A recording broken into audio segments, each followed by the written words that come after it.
要说动机，我有个新发现。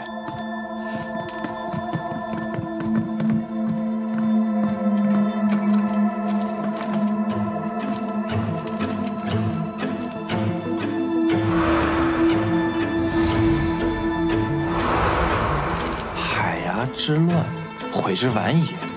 这是在哪儿找到的？霍将军书房。那这样看来，霍将军确实与海牙案有关啊。霍夫人是不是说过，霍将军没有生育能力？没错，说是年轻时在战场上留下的印记。冯姨娘说过，霍将军战场归来被纳塔为妾是23年前的事情。若霍将军在去战场之前就已经无法生育了呢？你是说，霍代荣很可能不是霍将军的亲生女儿？霍小姐不是亲生的，怎么可能呢？她怎么可能瞒得住霍将军呢？以霍将军的脾气，怎么可能让他们母女二人在霍府生活那么久？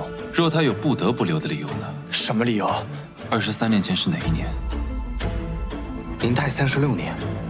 他们争吵吵到这个年份，一定有问题。中部宁泰36年。宁泰36年。宁泰36年。宁泰36年。海牙，如果霍代荣真的跟海牙有关，那霍将军确实也有可能会隐瞒此事。等等，这么说，那霍代荣可能是海牙孤儿。其实每一个海牙的幸存者都是叶煞，只要还有一个幸存者，还有一口气，叶煞便会无休无止的出现。那杀人动机一切就说得通了。这么说，这个案子跟叶煞也并非完全无关。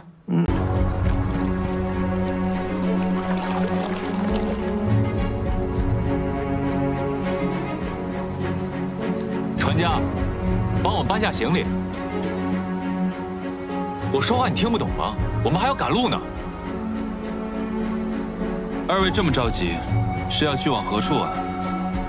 你俩最好识相点，别逼我们动手。我们是不会跟你们走的，大不了跟你们拼了。萧哥，不要。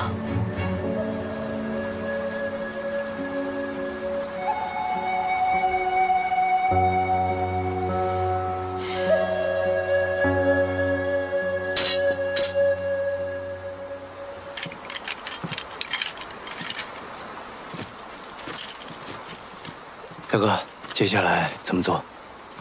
把他们带去安贞营吧。安贞营？那你呢？我得再去趟霍府。好。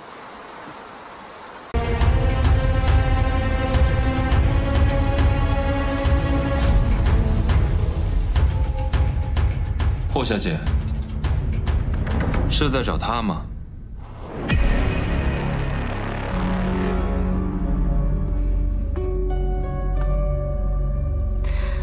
不愧是萧北明，事事抢先一步，滴水不漏。我们在这花盆里查到了和霍将军体内一样的毒。哎，不是，我还没吃完呢，干嘛疯子？疯子不疯子的，现在给我赶紧去买只羊来。羊？你要吃羊啊？我要活的。我已经查到了验毒之法，你别给我废话，赶紧给我买，听见没？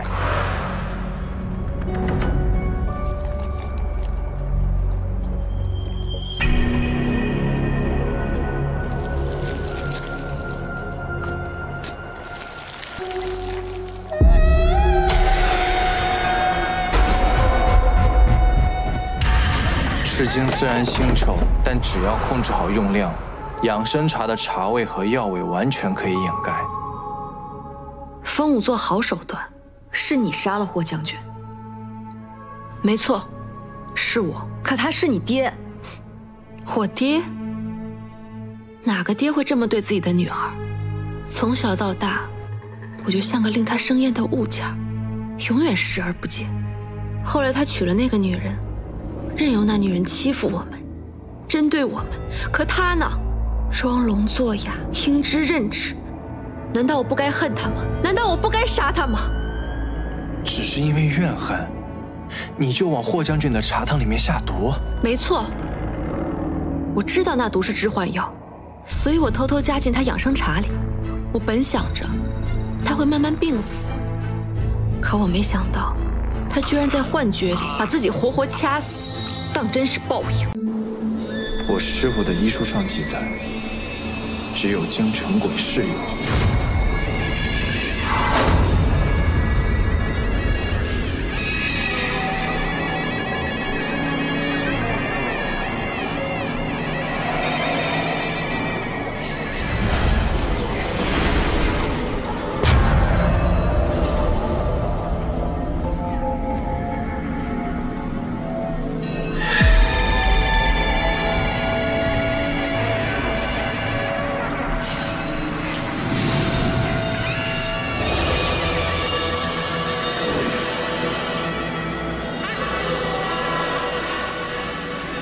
我只在医书上看过，为何这里的东西都如此的诡异？有抢来的，有偷来的，有杀人夺来的，还有从人家祖坟里挖来的，当然诡异。鬼事，鬼事，果然都是些见不得光的东西。哎，你说他们怎么都在看我们？该不会被发现了吧？可能闻到了生人的气息。鬼是规矩，英雄不问出处，宝贝不问来路，咱们要小心一点，千万别惹麻烦。明白。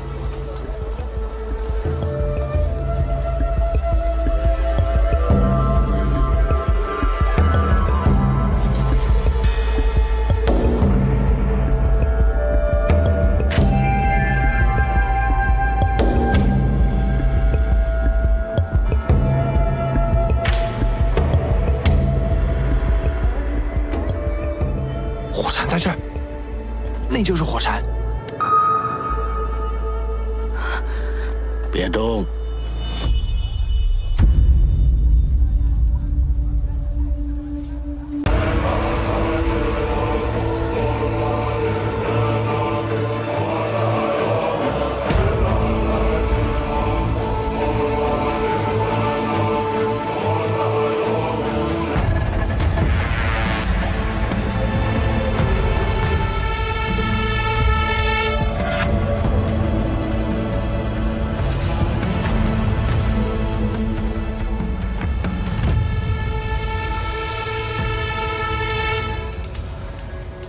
庄主，感觉如何呀？自是妙不可言呐。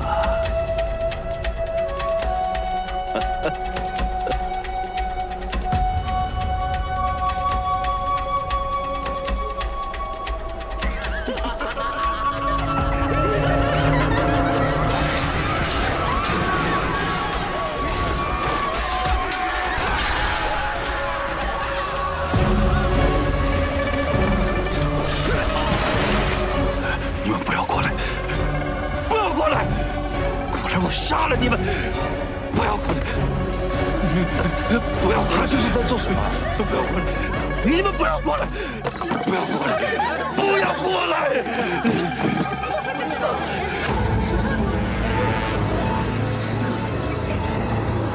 怎么了？怎么感觉像中邪了一样？莫非仙丹还没显灵？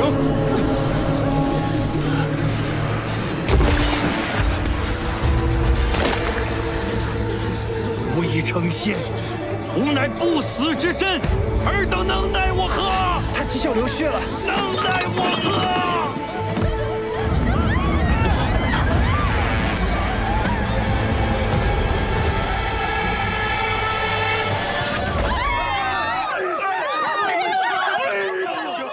神捕营班，退！神捕营班，退后，退后！段青，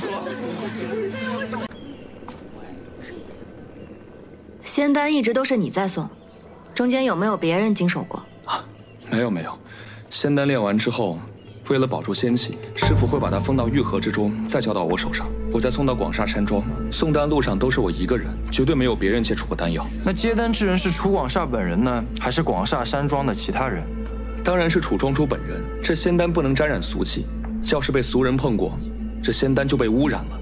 所以一直是楚庄主本人亲自接丹。也就是说，接触过仙丹的只有老仙师、你和楚广厦。啊，不，霍小姐，我只是送丹，没有接触过丹药。九仙长也是修仙之人，送丹的时候，难道就不好奇这可以让人羽化登仙的仙丹到底是什么样子？啊，不敢。仙丹炼完之后，师傅会亲自把它放到玉盒之中，直接用火泥封住，并且加盖私印。我若是中途打开，一定会被发现的。我就是再好奇，我也不敢做什么。这青台山到广厦山庄的距离不算近，九仙长是如何送丹的？是步行送丹。步行？没错，各位有所不知啊，苦行乃是我仙人一派修行的根基，所以我青台山的弟子，无论是去任何地方，只能靠他的双脚。这么做也是为了让仙人们看一下我们的虔诚之心啊。靠脚？那要走多久？ 50是阳气上升的最旺时期，也是仙丹出炉的最佳时刻。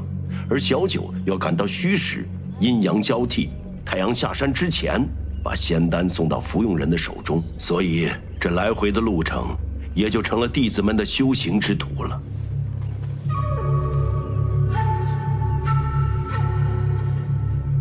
路途辛苦，中间就没有什么停歇之地。送丹时间紧迫，一路岂敢停歇？我们没有什么问题了，辛苦老仙师和九仙长。这些契约和单据是来自兵部和工部的。早年间，大齐的边境并不安稳，仗打得多。广厦山庄最早发家就是靠倒卖铁器，这些铁器都卖给了兵部和工部。兵部和工部要铁器干什么？用来做武器。这里面也有霍将军的手艺。霍将军一直在兵部任职，而楚广厦又曾经是霍将军的手下，肯定脱不了干系。那这是以权谋私啊！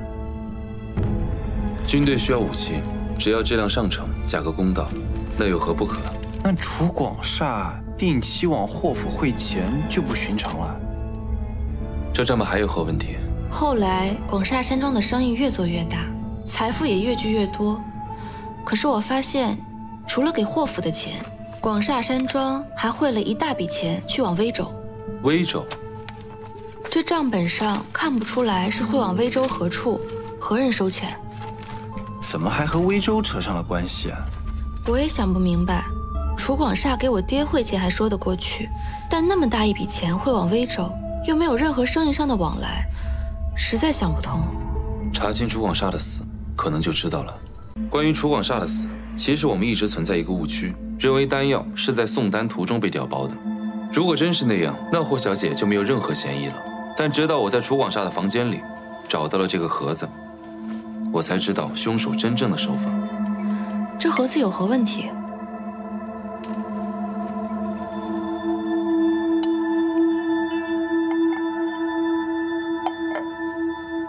打开它。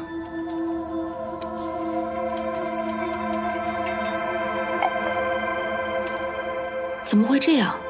你关上，再打开一次。这是机关盒。没错，凶手只需要提前把毒药放在盒子里，送到青苔山。老仙师打开以后，以为是空的，便将丹药放入。但只要这个盒子一关上，机关会自动把上面那一层吸在底部。送到楚广厦呢，楚广厦就只能看到盒子里的毒药了。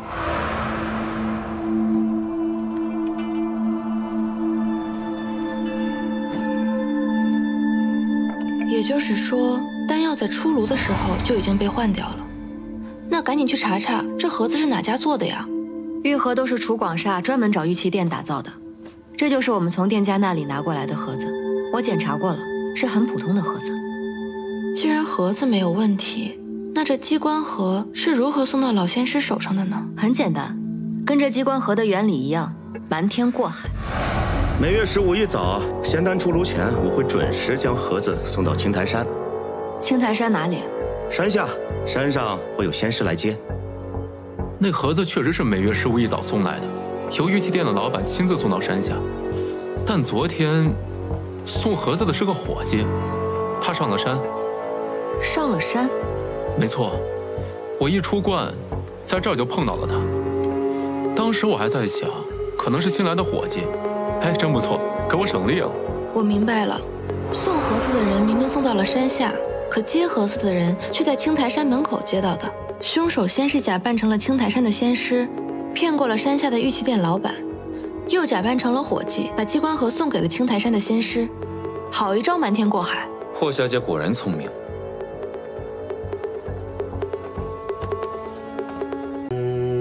老臭臭想挑拨离间，可他并不知道我们在一起经历了什么。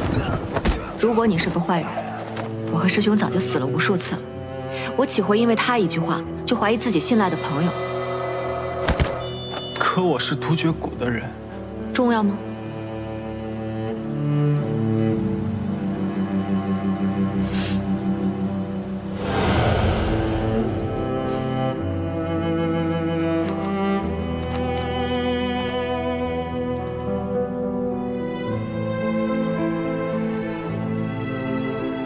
法要斟酌用量。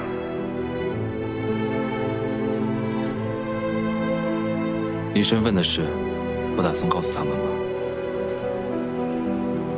突厥谷出来的，哪有什么好人啊？你不就是好人吗？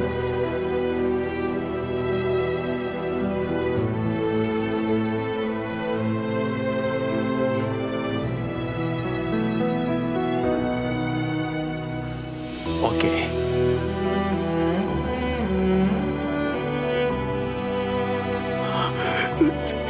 这可是你师父的遗物。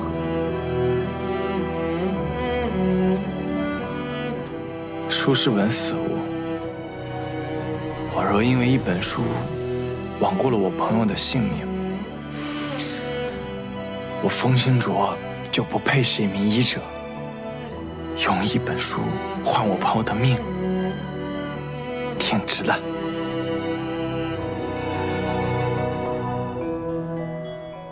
把阴阳册给我，我可以立刻帮你们炮制火柴，我可以的。给我，给我，快，给我！你干什么？你疯了吗？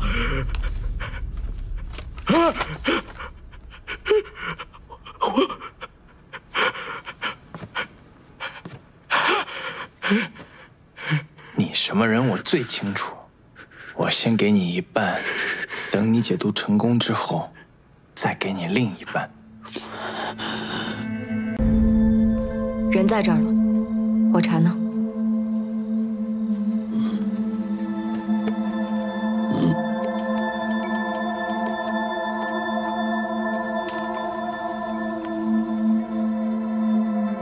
人我带走了，咱们后会无期。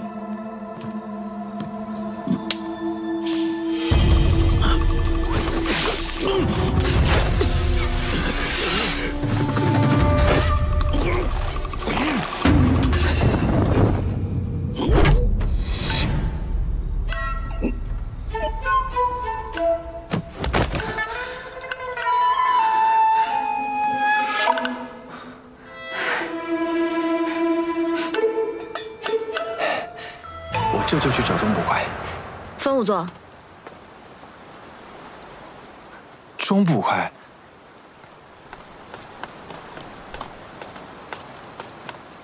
钟捕快，对不起，我一直都在骗你们。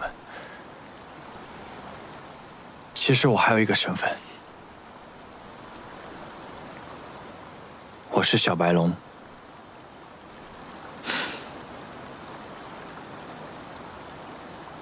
对不起，对不起，我一直都骗了你们。其实我都知道了，老臭虫告诉我的。你见到老臭虫了？他说什么了？他说，是你杀了你师父，抢走了阴阳册。没有，不可能，我不可能杀我师父，我没有抢走阴阳册。我知道，我没有抢走阴阳册。我相信风五座不是这样的人。今天我一直在找机会想说这句话。你愿意相信我？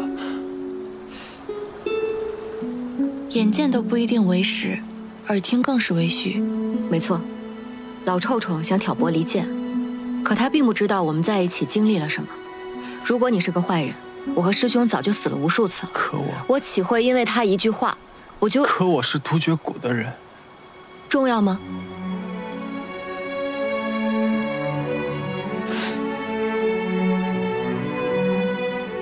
谢谢。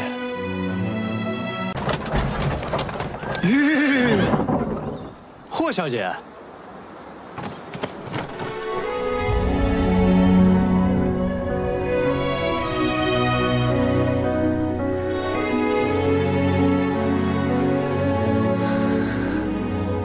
霍小姐，你怎么在这儿？我一早就在这等你们了。等我们，是来和我们告别的吗？我想和你们一起去威州。你去威州干什么呀？我很想知道，海牙到底有什么，想查清楚我的身份。我也想知道，我的亲生父母到底是谁。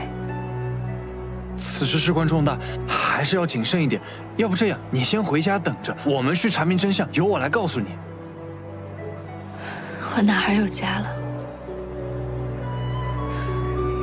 我爹死了，我娘也死了，青衣也死了，大家都不在了。我好不容易遇到了你们，现在你们也要走了。我来到这儿的时候就是孤儿，现在还是一个人。没关系的，我自己也可以去。至于危险，我不在乎，反正对现在的我来说，还有什么可失去的呢？多谢这段时间你们对我的帮助，小女感激不尽。别了，我不放心你一个人去，你还是跟我们一起去威州吧。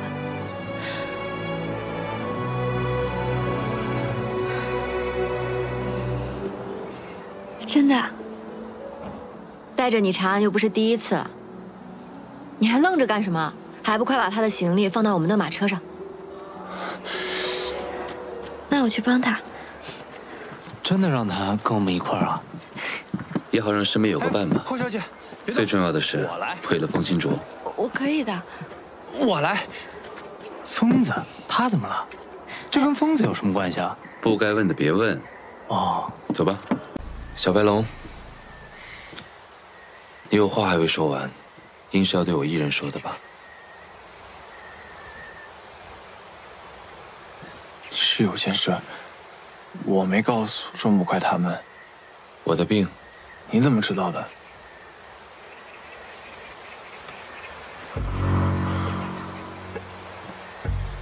其实火禅解不了宁雪寒的毒，对吧？萧北明的毒根本就没有解，没有解，不可能！你骗我！你这个蠢货！你以为用以毒攻毒的方法就能解他的毒吗？那也只是激发了他仅剩的一点点元气而已。你若不信，你去看他的胳膊，一定出现了一道青色血痕，因为那是毒性已经进入到了他经脉的症状。那一道青色血痕会慢慢的变深扩大，一旦变成黑色，弥漫到整个胳膊，他的死期也就到了，他最多也就再活1个月。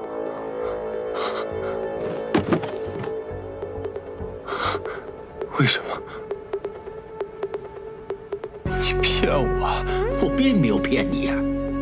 你仔细的想想，你师父一生致力于解毒，竟研制出了宁雪寒这种毒药，一种连我都不知道的毒药啊！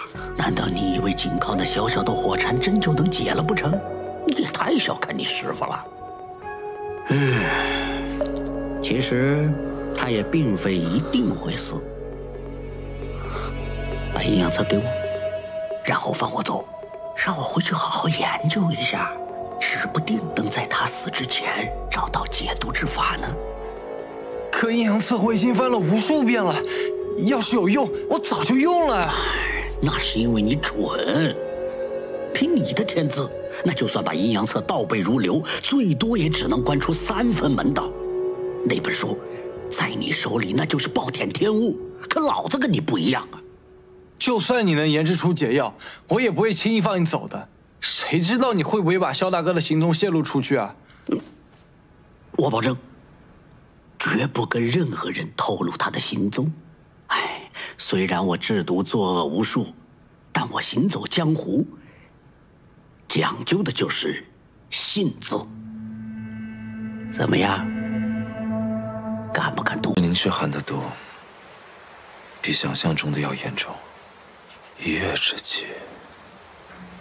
萧大哥，对不起，对不起，我不该找什么火禅，浪费了你这么多时间，对不起。别这么说，若不是你拼命找回火禅，我怕是连这1月之期都没有。是你多给了我几10天的生命，可我还是没把你医好。好了，小白龙，小白龙，是我该谢谢你，替我拼命去找解药，又替我保密，没有将这件事告诉师妹和童霜。说是被他们2个人知道了，哪还管得了什么案子，什么夜煞呀？肯定都围着我转了。就1个月了，还要查案？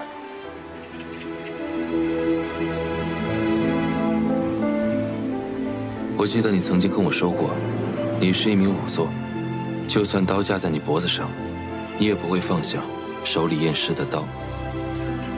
还记得我们第1次见面吗？全世界都认为你是用毒杀人的独绝骨小白龙，但只有你知道，你只是一个不忍心见死不救的医者。全天下的人都认为我是夜煞，但也只有我自己知道，我只是一个想查明真相的捕快。就算死，我也要死在查案的路上，这是我萧北明的命。好了，好了啊！你去看看。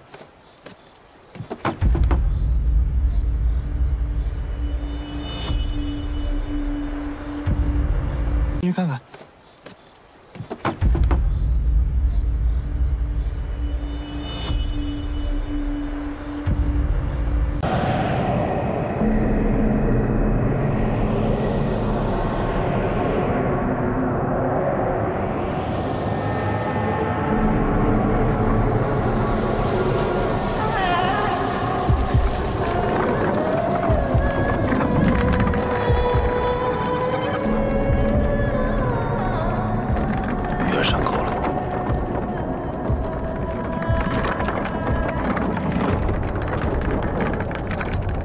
这群狗东西，真是我家飙车！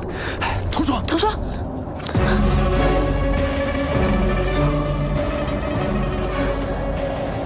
不要妄动，毁我镖局名声，忍不了！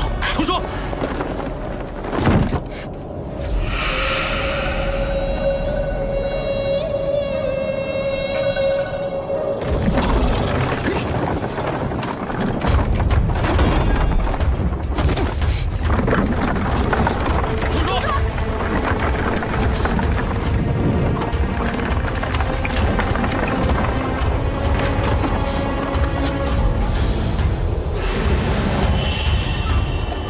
师妹，把那灯笼打灭了。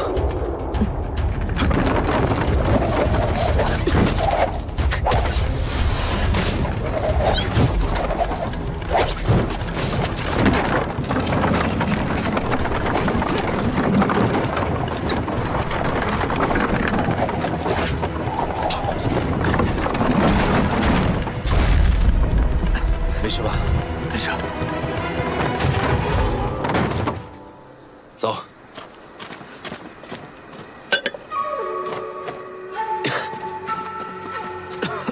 师妹，你帮我拿下那个灯烛。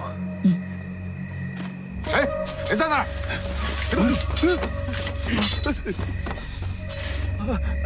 带走！饶命啊，大人！饶命啊！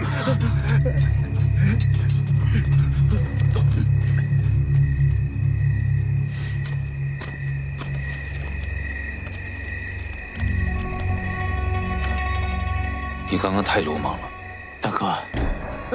大人饶命啊！大人，大人饶命啊！大人，饶命啊！大人，饶命！他们才是驾驶飙车的阴魂。所谓的阴魂飙车，不过是遮掩之法。是流星烛。流星烛？什么东西？就是在灯芯上混上铜粉，便会产生绿色的火焰，就和烟火一样。有了这绿色的灯烛，在车上放上这样一个炉子，里面烧上干燥的樟木和柏木，便可生成白色的烟，从而遮蔽我们的视线。明白。但这车怎么会自己动起来呢？他们躲在暗处，用这黑色铁线牵拉飙车控制方向，便可造成飙车前行的景象。有了这灯烛和这烟雾，常人见了自会以为是见了鬼怪，但只要这灯烛灭了，他们在烟雾中也找不到飙车的迹象，是与不是？对对对。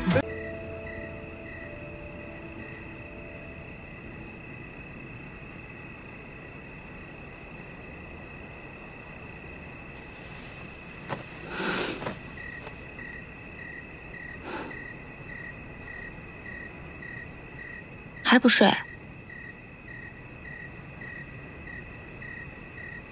想说什么就说，我不会跟别人说的。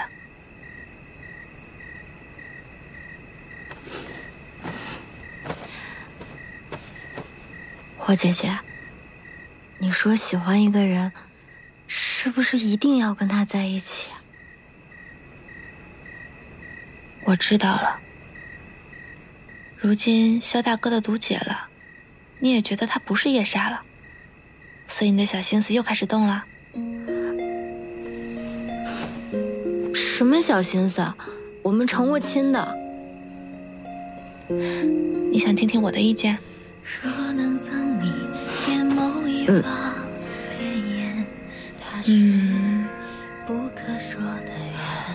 萧大哥如今还背负着罪名跟冤屈，以他的为人，肯定不想拖累你。我知道，但你也别灰心，等他洗刷了冤屈，一切就水到渠成了。但在那之前，你也有2个选择：第一，你主动问他，问问萧大哥是怎么想的；第二，你等萧大哥先说，他那么聪明，心里跟明镜似的，一定会在合适的时机告诉你他的想法。我会等他的。一颗心朝暮相守，但你每一次回眸，愿思念将心事藏进。我就知道你会笑。睡觉睡觉。愿此生你同岁月皆无忧，与我心上花春秋。我们查一查徽州最近有没有什么奇闻异事，应该会有线索。这事交给我和师妹。那我能做些什么？黄天采人血，免不了用到药术，你就从这方面入手。霍小姐心思聪慧，你们俩一起查，事半功倍。那我呢？你什么都不用做，就在这儿守着那2个人。那怎么行？我对徽州最熟悉，如果我不去查线索，那谁去呢？没错，就是因为你最了解徽州，所以才不让你去。你是个捕快，应该明白探查线索需要以逆为治。现在整个徽州城的人都知道你佟家3公子回来了，一旦打草惊蛇，我们难上加难。我让你们难上加难了？行，那我现在就去把他俩腿打断，是不是你们就不为难了？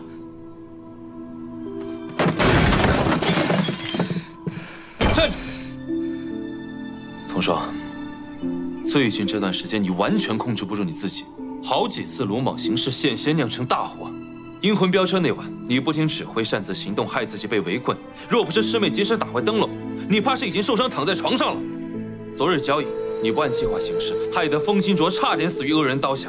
审讯之时，你暴怒伤人，若不是我们及时拦着你，你差点就把那2人打死了。我们这几日辛苦查到的线索中断不说，你知不知道有多少人会因为你一时暴怒、冲动而付出生命的代价？你知不知道自己在做什么？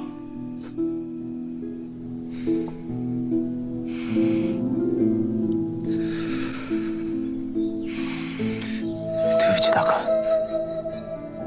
对不起大家，我现在就去看着他们。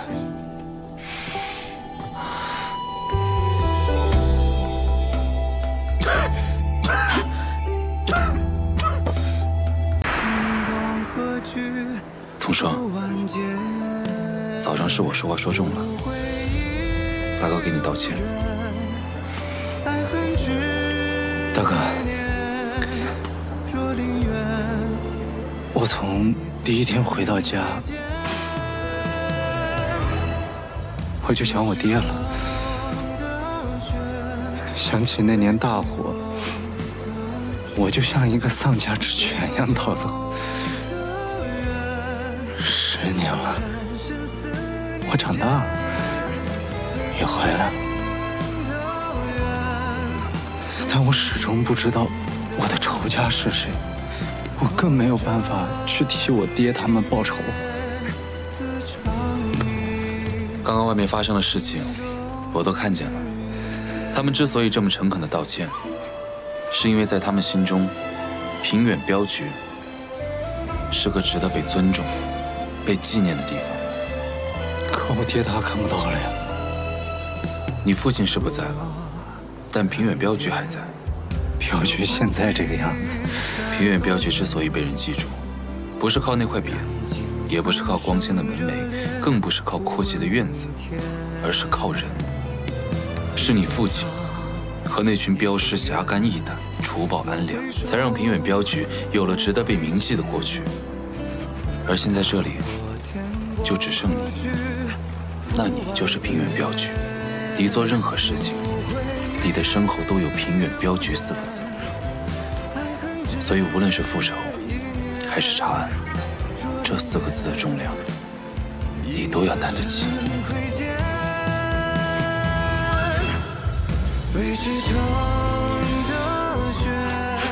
我知道了，大哥。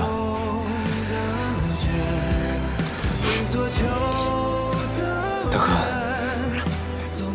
这几天的事儿，对不起啊。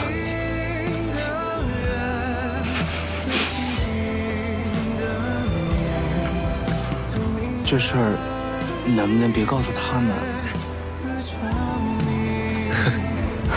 家伙们，你千万不要再费心神，一切有我在。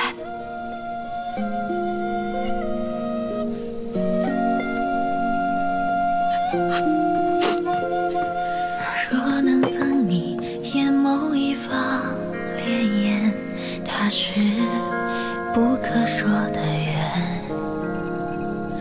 若有柔情思量间回的念，写作那一首无言。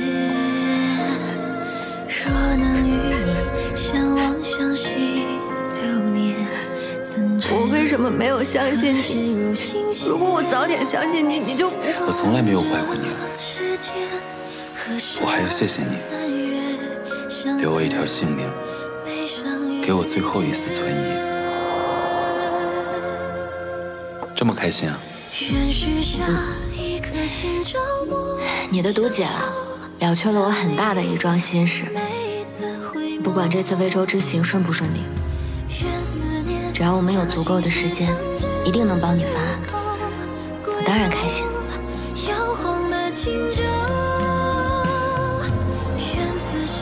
你有心事啊？没有，就是担心此次微州之行。这有什么可担心的？说不定这次我们还能抓到夜煞呢。但愿吧。不是但愿，是必须。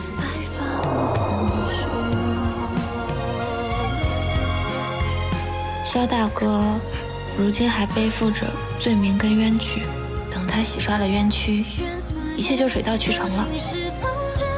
我会等他的。摇晃的轻舟，愿此生一同岁月皆无忧，与我心上化春秋，不负辗转过万千重落，换得执手白发不可。慢点喝，烫。烫点好，能暖身子。对了，都安排好了，有童双跟霍姐姐在，风仵作不会有事的，你只管休息就好。幸好有你们。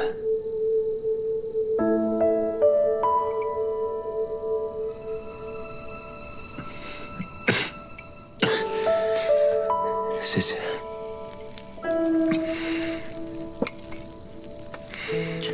今日我躺在床上的时候，想起了好多以前在神不营的事情。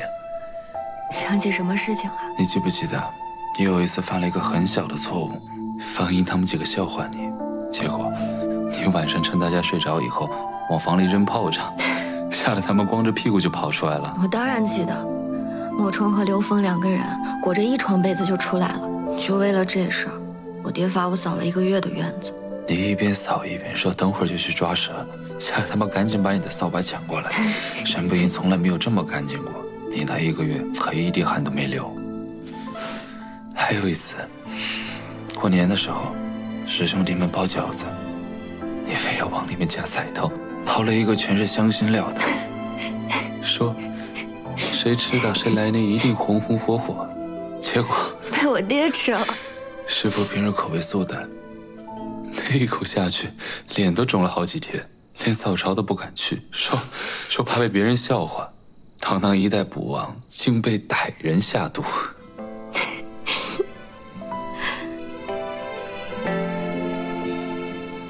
你还说我呢？你也没少惹祸。我还记得当时方首座还觉得你太年轻，他不服气。我们去调查那个玉佛师尊案，就不必再多言。人间半生热烈，不问明天。一程伤，一程缘，莫回首，莫窥见。踏破天光，何惧赴万劫？无悔亦无怨，爱恨只一念。若宁愿以此身窥见。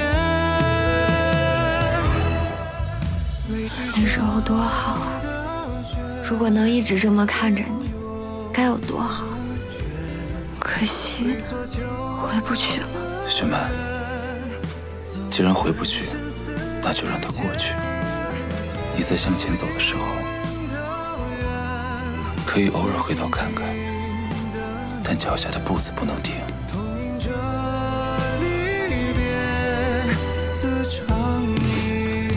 雪曼，你已经长大了很多，比我想象中的更勇敢，更坚强。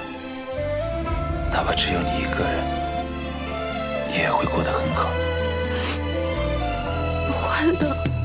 若看见，就不必再多言。你不会有事的。燃尽半生热烈，不问明天。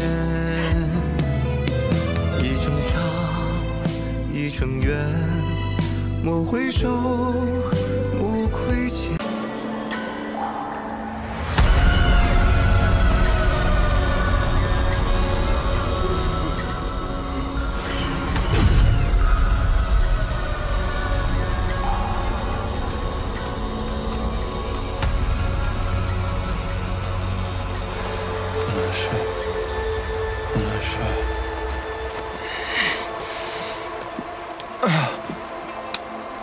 大哥，你要做什么？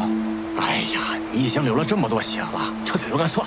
来，别挣扎，越挣扎越疼。等你的血彻底流干了以后，就不疼了。哎，大哥，这匕首干净吗？我是个仵作，我告诉你，匕首要是不干净，我的血就容易腐坏，腐坏以后就什么丹药也炼不成了。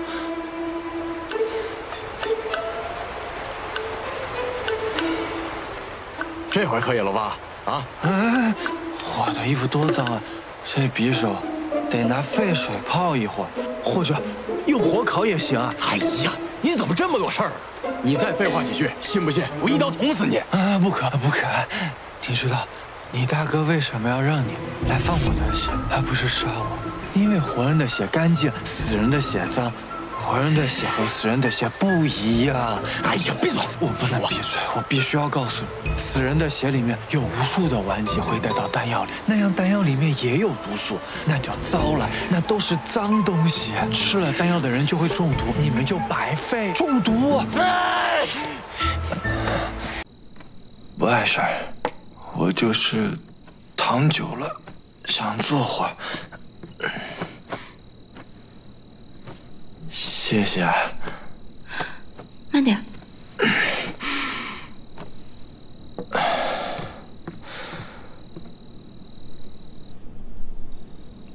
我自己来便好。别动。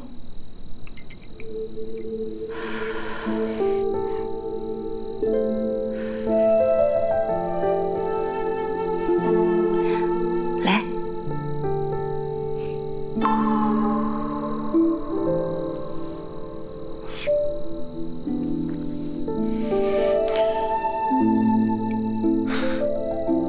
姐，我是想说，你的大恩大德，我铭记于心。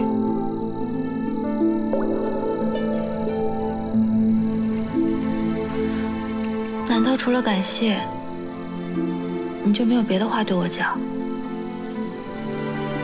不是，我不是这意思，我是想说，谢谢啊。还没有昏迷的时候会讲话。昏迷？我昏迷时候说什么了？没什么，说你是个胆小鬼。胆小鬼？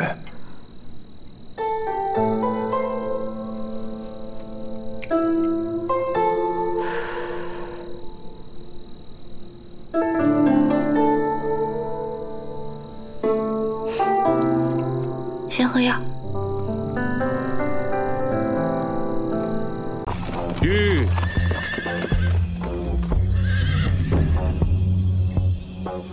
诸葛孔云。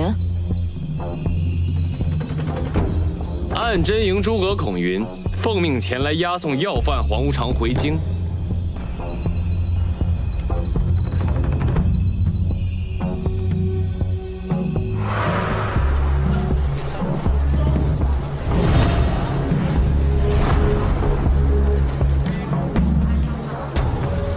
公子啊，风仵作去应征义子，这是唱哪出啊？要不要我也乔装进去打探一下？不必了，你去给营里发密信，增派一些人手过来。是。萧北明，赌局开始了。诸葛孔云，黄天组织是我们神捕营剿灭的，首领黄无常是我们抓捕的，威州不是京城，此案不是要案，就不劳烦暗真营插手了。我并非是要抢神捕营的功劳，也不在乎什么黄天组织，我来只问一句。要犯黄无常是否跟夜煞有关？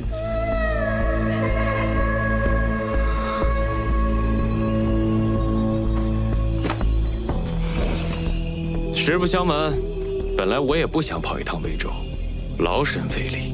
只是我得到了线报，线报上说黄天组织很有可能跟夜煞有关。别忘了，夜煞一案至今仍归我暗真营负责。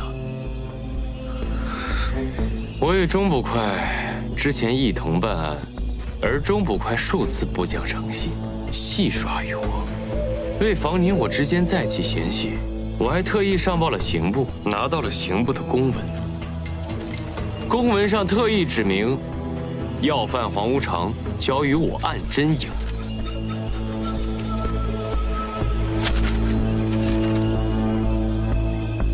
诸葛孔云，你又如何证明要犯与夜煞有关呢？很简单，审问便知。如若你拒不交出要犯，违抗上意，后果……如若你审出嫌犯与夜煞无关呢？谎报案情，自有律法处置。钟捕快是个聪明人，与其回到京城就要掉脑袋，不如把要犯交于我，看看我的脑袋是不是能掉下来。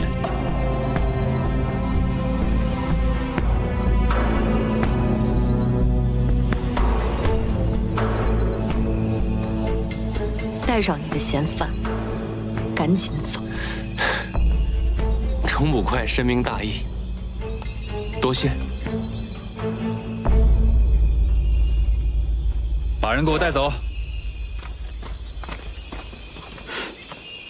告辞。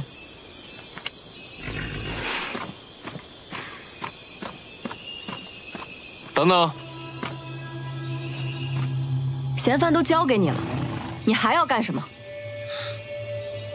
我听闻风仵作和霍小姐也一同来了魏州，他们就在马车上吧？毕竟相识一场，在下还是过去打声招呼吧。不必了，管好你的人就好。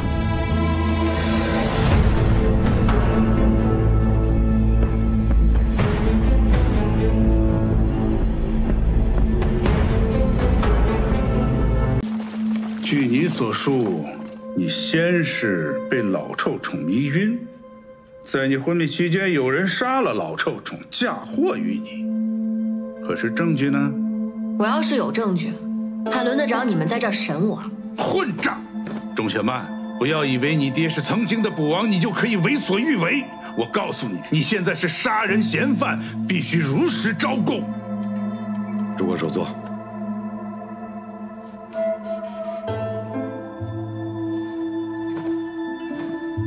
诸葛首座，不是我包庇自己的部下啊，现在种种证据都显示是钟捕快杀了人，现场呢也没有线索说明还有其他的人去杀这个老臭虫。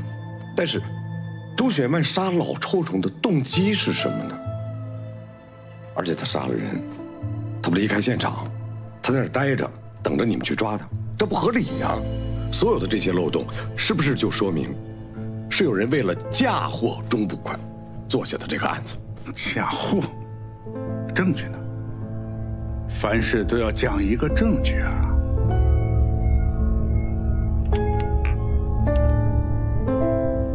很有可能是黄无常啊！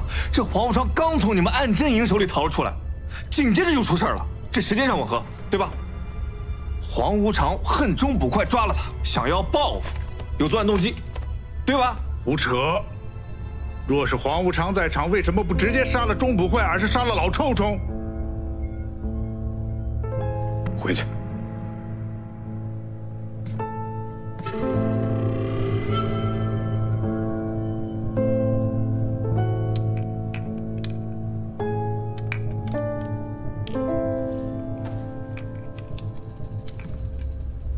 方首座，不要再找理由了。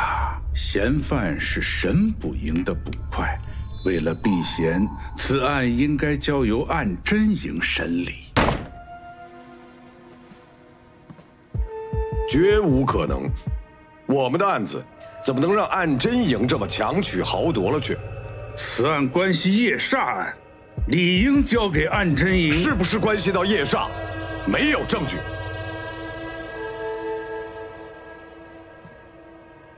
不要执迷不悟。如果方首座拒不交人，我就只好禀明陛下，让陛下亲自问您要人。身正不怕影子斜，既然我是嫌犯，我可以入狱，也给你们找线索的时间。但是我还是那句话，我没有杀人。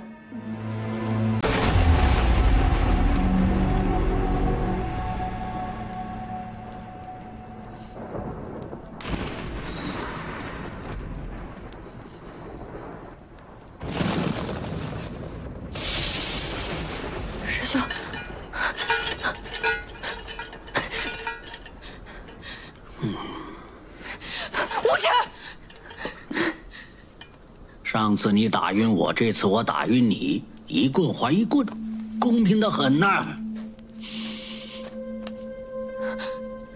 你要干什么？我在为你的情郎解毒，你不谢谢我呀？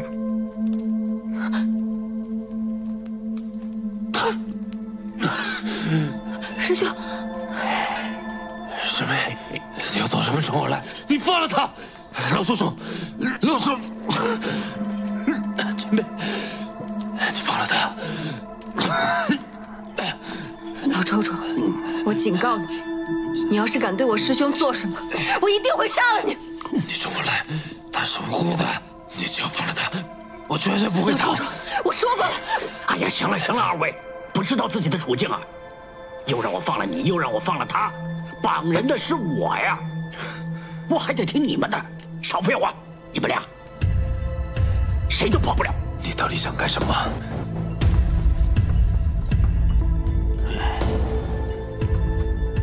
你不是一直想知道我到底用什么方法给你解毒吗？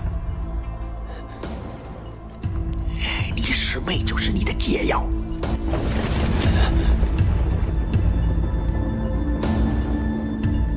你什么意思？换血之术，听说过吧？就是用你师妹干净的血换掉你身上的毒血。我能不能赢那个老家伙，就道你是为了。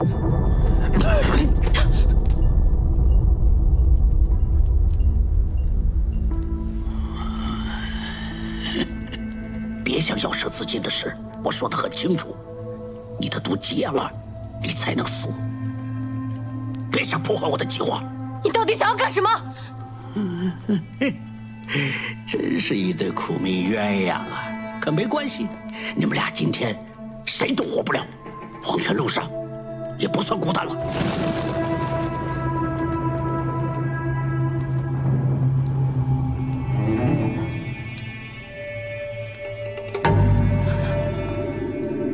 撑得下来，九死一生并不贴切，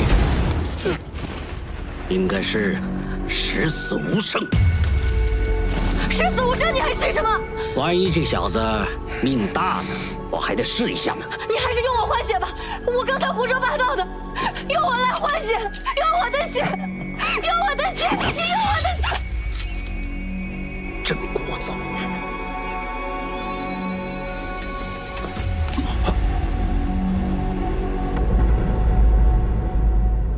老臭虫也太阴险了，拿小孩耍诈，真不是东西。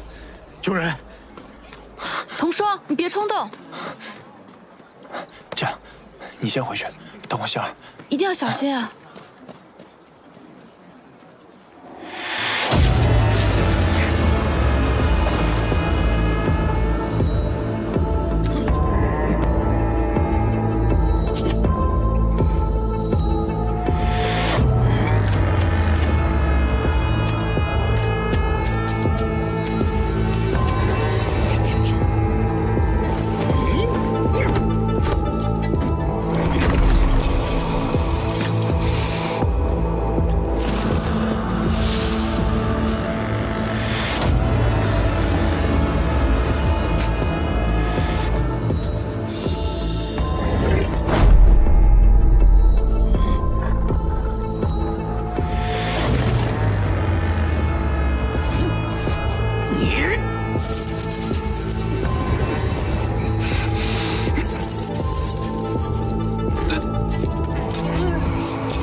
错人了。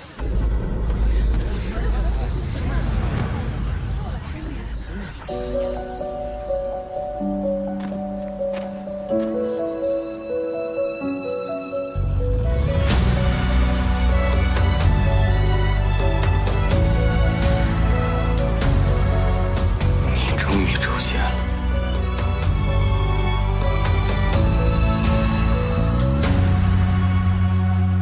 皎皎如花开到屋檐下，相守共白了须发。流萤缠绕枝桠，心事人交杂，未见命运何时偏差。好似满野丛中偏爱轻雅，层叠的水花，骤然记起，盼君可否为我解答？ 若我张扬，若我如妖般荒唐，可待我如初？若我沉默不痛，与初见那样，还愿与我同归吗？若你我共赴年华，愿从此就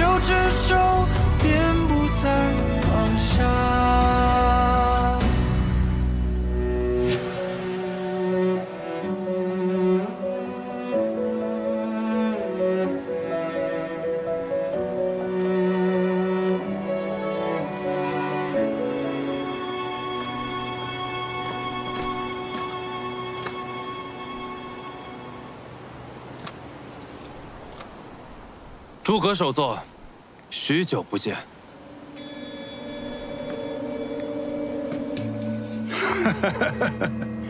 你终于露面了，来人，把他给我拿下！是。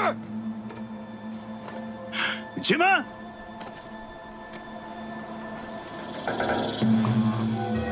你在干什么？想必诸葛首座应该知道这是何物。若是半个时辰以内我没有服下解药，便会当场暴毙而亡。我萧北明现身刑场，就是为了解救钟雪漫。若诸葛首座执意要行刑，一旦我死了，关于夜煞的一切，诸葛首座便无从知晓。夜煞一案，关乎整个大齐的安危，其中利弊，诸葛首座，您自行抉择。走开！我可是霍将军的女儿。去外面看看发生什么了。是。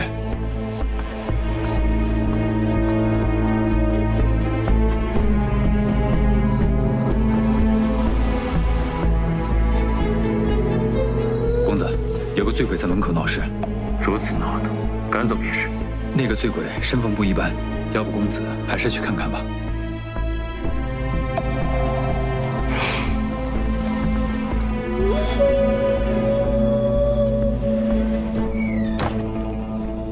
走开！已经是我们最后一瓶酒了。等着我！我们真的没酒了。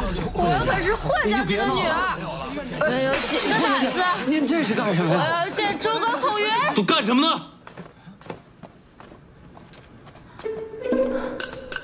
霍小姐，诸葛孔云，我要见钟雪漫。霍小姐，你是喝多了吧？我没喝多，我说我要见钟雪漫。钟雪漫是嫌犯，岂能是说见就见呢？他是冤枉的，你们凭什么关他？冤不冤枉也不是你说了算的。你把我暗针营当什么地方了？你要是再不离开，别怪我不给你们霍家面子。好啊，有本事揍我一下试试。我，你们两个跑哪去了？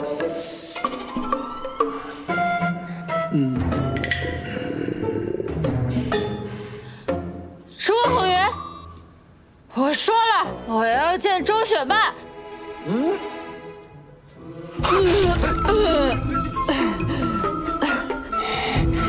你们两个还愣着干什么？赶紧把他送走！你别碰我！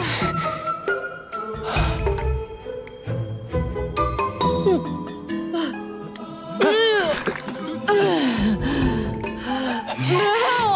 我下次再找你算账。公子，我看还是先给你去拿衣服和鞋子。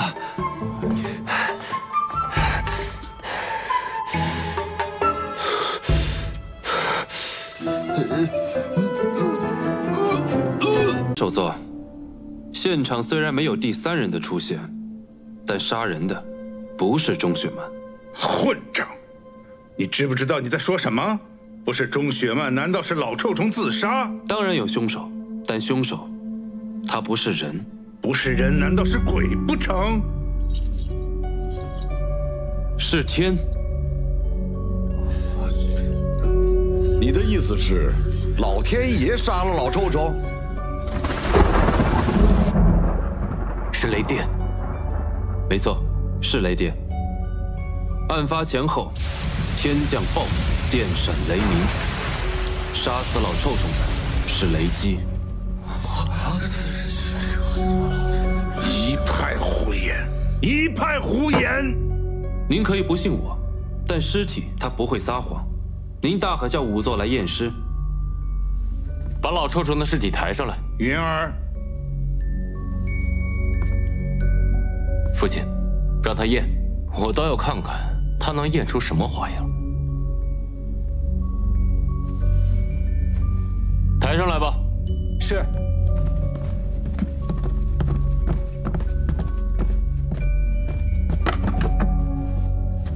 诸葛首座，我对验尸并不精通，可否烦请神捕营的风仵作帮忙一验？风清主，一定要仔细查验，必须要做到公正、精明。哼，是首座。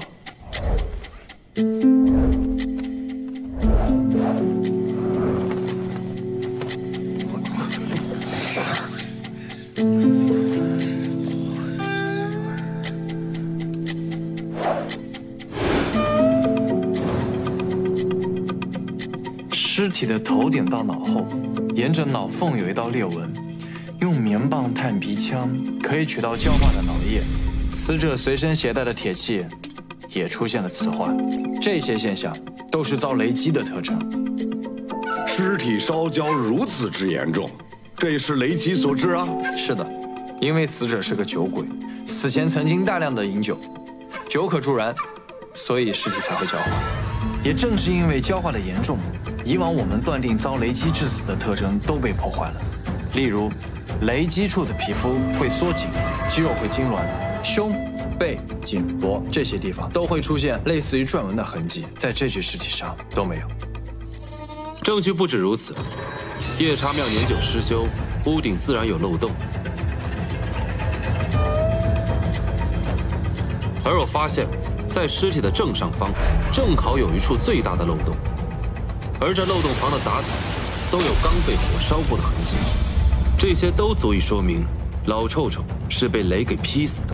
这诸葛孔云还真是深不可测啊！也不是深不可测，他的所作所为，都只为一件事。什么事儿？真相。该做的我都做了，接下来该你了。眼下当务之急是要尽快查到黄无常的下落。可方首座只准许我们随时看你，并未准许让你出去查案。没关系，我还有你们。那我们从哪开始查起呢？还是要从黄无常被劫走查起。黄无常是被人用毒劫走的，可这押送路线是绝密，又是如何被人知晓的？诸葛孔云也怀疑内部有奸细，但却并未查出是谁。就算有奸细，那他又是如何知晓押送路线的？那首先就要知道这条路线是如何定的，且都有什么人知道。据我所知，诸葛通临时更改了路线，并非是原来从威州回到京城的道路，就是怕有人走漏风声。照这么说，这条路线只有诸葛通和诸葛孔云知道。诸葛孔云当时在威州，诸葛通在京城。就算更改路线，他们又是如何传递所有消息的？消息在传递的过程中最有可能出现问题，查一查他们传递消息的方式。万真营有自己传递消息的方式，需要问一下诸葛孔云。可他现在被关在安真营的大牢里，得想个办法与他见上一面。师妹，你民间话本看得多，你有印象吗？哼，东海荡寇志都不知道。哎，等等，你干什么？别动手啊！你知道这本书？这谁不知道啊？讲的是前朝将军猎杀海寇的故事。你怎么会知道啊？哎呦，这宝兴茶楼里有一个说书先生，他平日里常讲的就是这个东海荡寇志。我听说这本书已经绝版了，所以整个京城就他一个人会讲。当时好多兄弟都去听过。要是真有人拿这本书做什么密语参本的话，那肯定得去找他了。今日那个书商交代，有一个超熟人十分可疑，甚至可能是刑部当差的。这么说，咱们内部真有奸细？那就麻烦方捕快帮我们跑一趟了。哼，怎么，指挥我做事儿啊？不行吗？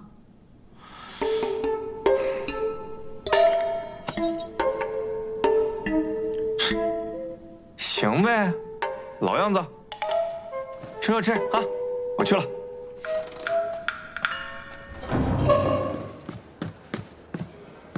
王师傅，哟，方捕快，什么风把您吹来了？我有事儿想请教你。你说，你最近可把《东海荡寇志》的绝本给别人抄录过吗？尤其像跟我一样的捕快。让我想想。能找到我这儿来的人本来就不多。哎，想起来了，还真有这么一个人来抄过。你们还挺熟的，就是你们神捕营的蒋捕头来抄过。除此之外，再无他人。蒋师兄，秦主管，黄无常是个彻头彻尾的疯子。我们发现他背后有个巨大的阴谋，一旦他的阴谋得逞，大齐不知道有多少人会家破人亡、妻离子散。百姓是无辜的，你失去过，应该明白那种绝望的感觉。秦主管，还请您看在大齐百姓的份上，帮帮我们。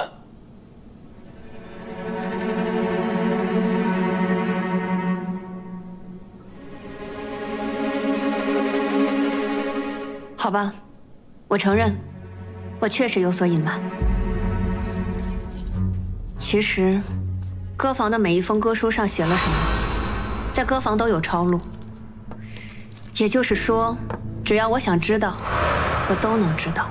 不是说很多歌书都有特殊的封书方式吗？我们有世代相传的手艺，能够神不知鬼不觉地看到里面的内容。不要误会，这是情报院的职责，监看也是为了防范出现更大的灾祸。朝廷允许这么做，是因为卿主管的忠诚经得住考验。我要说的是，我虽然看过诸葛父子往来的书信，但也不知道具体内容，因为他们用的是密语，需要参本才能译出真实的意思。您的意思是，劫走黄无常的人破解了诸葛父子的密语？这怎么可能？当然有可能，各书情报有价值，外面自然就有专门收集破解的人，这甚至已经是一门生意了。还有这种生意？确实有。江湖上有专门收集歌书情报的人，叫书商；还有一些人负责破译获取的情报抄写下来，叫抄书人；买卖情报的叫藏书人。方首座说的没错，劫走黄无常的人一定跟这群人有关系。我曾经调查过他们，经常在四宝街出没，也许你们可以去那儿碰碰运气。诸葛父子信件的抄录，各房里有留存，到时候我会派人送过来，希望对你们查案有所帮助。多谢秦主管。